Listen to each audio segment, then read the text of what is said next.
আরে রান্না করতে গিয়ে দেখি ফ্রিজ পুরো খালি।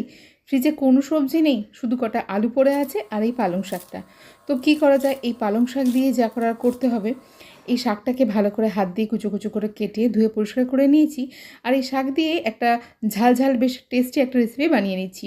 আমি রান্নাটা সরষে তেলে করছি, চাইলে তোমরা ঘি আর তেল মিশিয়ে রান্নাটা করতে পারো।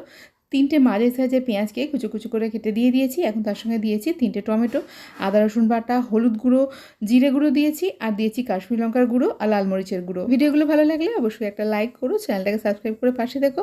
মশলাটা বেশ ভালোভাবে কষা হয়ে গেছে, এখন এতে কেটে ধুয়ে রাখা শাকটাও দিয়ে দিচ্ছি। প্রথম থেকে শাকের পরিমাণটা বেশি মনে হলেও ঢাকা দিয়ে কিছুক্ষণ রান্না করার পর দেখবে শাকটা অর্ধেক হয়ে গেছে।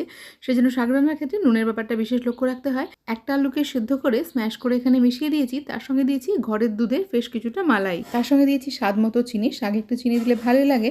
ঘরের দুধের তোলা ফ্রেশ মালাই বেশ কিছুটা দিয়ে দিয়েছি, সঙ্গে দিয়েছি কস্তুরি মেথি আর ধনেপাতা।